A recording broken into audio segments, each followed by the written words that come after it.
1992 April 1-ന് Naresh ഗോയലാണ് jet Airways സ്ഥാപിച്ചത്. അതിന്റെ ആദ്യകാലങ്ങളിൽ കമ്പനി ഒരു എയർ ടാക്സി ഓപ്പറേറ്ററായാണ് ആരംഭിച്ചത്.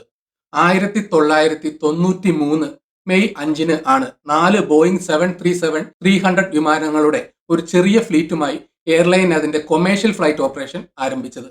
ആദ്യ വർഷത്തിൽ തന്നെ ഇന്ത്യയിലെ 12 ഡെസ്റ്റിനേഷനിലായി 5 ലക്ഷം യാത്രക്കാർ ജെറ്റ് എയർവേസിൽ യാത്ര ചെയ്തു. കാലങ്ങളായി സർക്കാർ ഉടമസ്ഥതയിലുള്ള വിമാന കമ്പനികളായിരുന്നു എയർലൈൻ മേഖല നിയന്ത്രിച്ചിരുന്നത്. അതിനാൽ ഈ വിപണിയിൽ ജെറ്റ് എയർവേസ് മികച്ച സർവീസ് നൽകിയപ്പോൾ പെട്ടെന്ന് തന്നെ പ്രശസ്തി നേടി.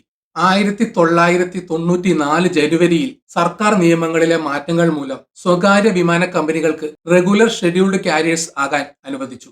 1995 ജനുവരി 4-ന് ജെറ്റ് എയർവേസിന് ഒരു ഷെഡ്യൂൾഡ് എയർലൈൻ സ്റ്റാറ്റസ് ലഭിച്ചു. ഈ പുതിയ സ്റ്റാറ്റസ് കൊണ്ട് അത് അതിന്റെ നെറ്റ്വർക്ക് എക്സ്പാൻഡ് ചെയ്യുകയും എസ്റ്റാബ്ലിഷ്ഡ് ഡൊമസ്റ്റിക് റൂട്ടുകളിൽ പ്രവർത്തനം തുടങ്ങുകയും ചെയ്തു. എയർലൈനിന്റെ ആദ്യത്തെ പ്രധാന മാർക്കറ്റിംഗ് നീക്കം KLM ഡച്ച് എയർലൈൻസുമായി ഒരു കരാറിൽ ഒപ്പുവെക്കുക എന്നതായിരുന്നു.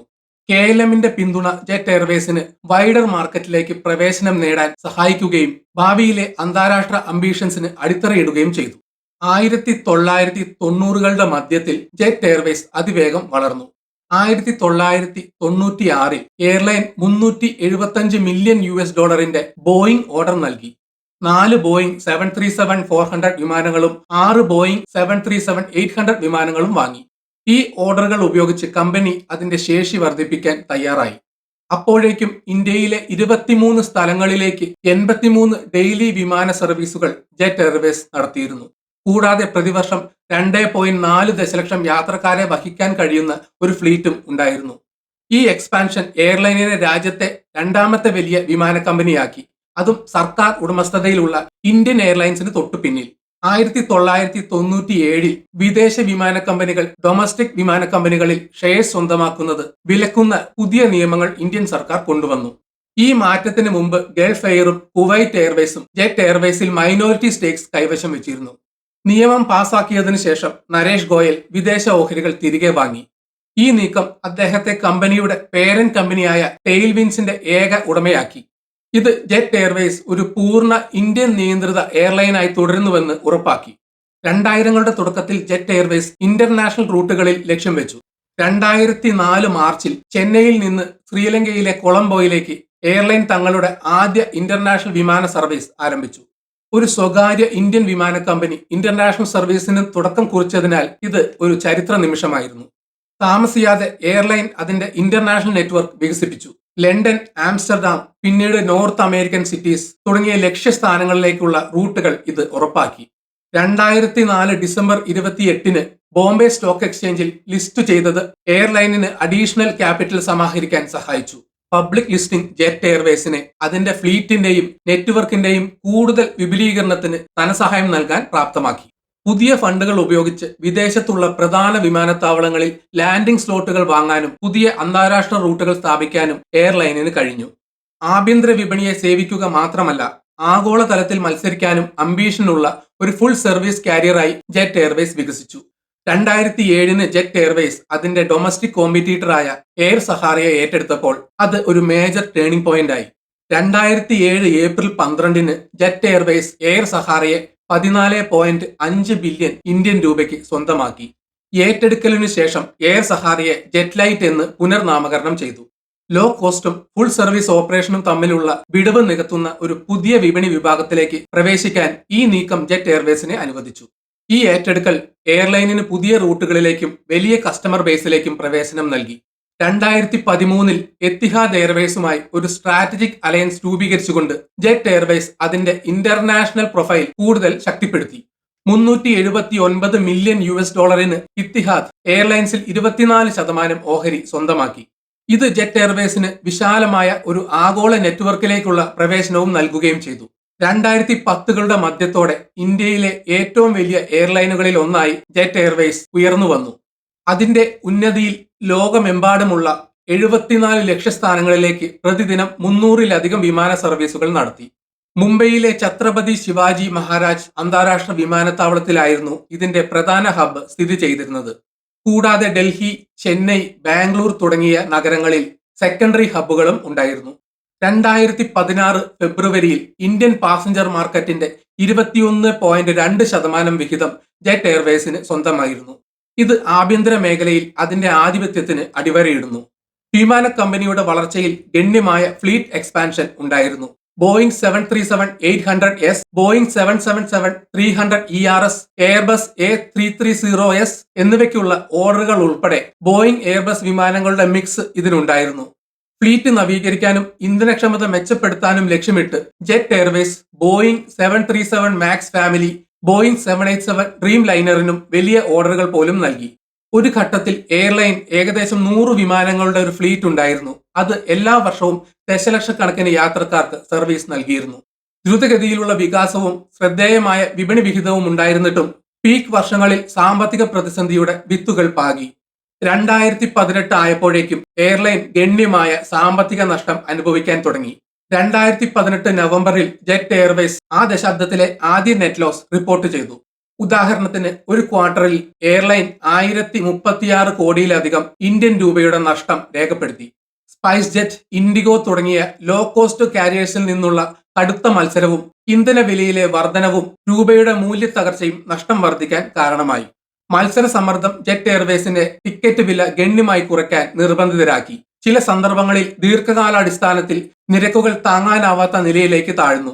അതേസമയം ഇന്ധനച്ചെലവ് വർദ്ധിച്ചതും പ്രവർത്തന ചെലവ് വർദ്ധിച്ചതും കാരണം എയർലൈനിന്റെ ചെലവ് വർദ്ധിച്ചുകൊണ്ടിരുന്നു. കുറഞ്ഞ വരുമാനവും ഉയർന്ന ചെലവുകളും സംയോജിപ്പിച്ച് എയർലൈനിന്റെ സാമ്പത്തിക സ്ഥിതിയിൽ കടുത്ത സമ്മർദ്ദം സൃഷ്ടിച്ചു.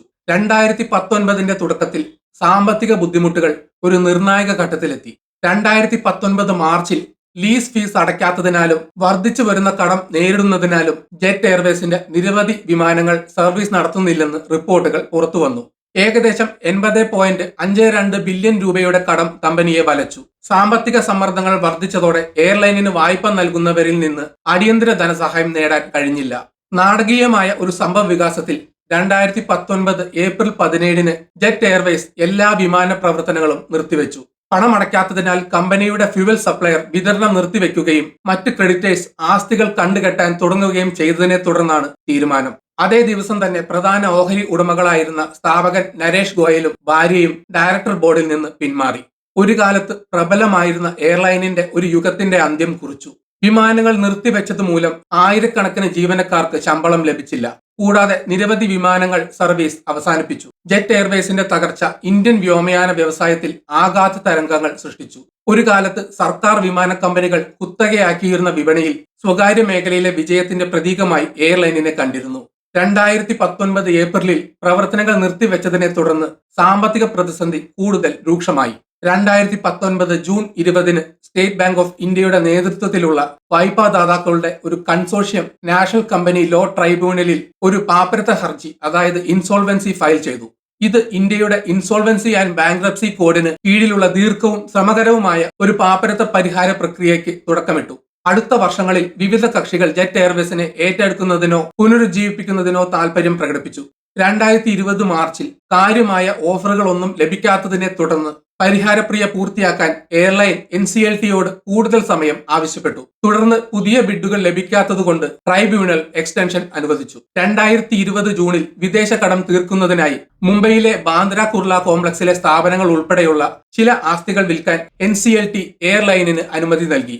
2020 ഒക്ടോബറിൽ ജലൻ കാൽറോക്ക് കൺസോർഷ്യം സമർപ്പിച്ച ഒരു പരിഹാര പദ്ധതിക്ക് കമ്മിറ്റി ഓഫ് ക്രെഡിറ്റേഴ്സ് അംഗീകാരം നൽകി. സംരംഭകനായ മുരാരി ലാൽ ജലാനും അസറ്റ് മാനേജ്മെന്റ് സ്ഥാപനമായ കാൽറോക്ക് ക്യാപിറ്റലും ചേർന്നാണ് കൺസോർഷ്യത്തിന് നേതൃത്വം നൽകിയത്. പുതിയ ഫണ്ടുകൾ നിക്ഷേപിക്കാനും എയർലൈനിനെ പുനരുജ്ജീവിപ്പിക്കാനും അവരുടെ പദ്ധതി ലക്ഷ്യമിട്ടു. മുൻപുണ്ടായിരുന്ന ഉപയോഗത്തെ അടിസ്ഥാനമാക്കി ലാൻഡിംഗ് സ്ലോട്ടുകൾ പുനഃസ്ഥാപിക്കുന്നതും പദ്ധതിയുടെ ഭാഗമായി ഉൾപ്പെടുത്തിയിരുന്നു. എന്നാൽ ഈ പദ്ധതികൾ പ്രതീക്ഷ നൽകിയെങ്കിലും നടപ്പാക്കൽ വെല്ലുവിളികളും കാലതാമസങ്ങളും തുടർന്നു. 2021 2022 ജെറ്റ് എയർവേസിന്റെ റിവൈവൽ വളരെ താൽപര്യമുള്ള വിഷയമായി തുടർന്നു.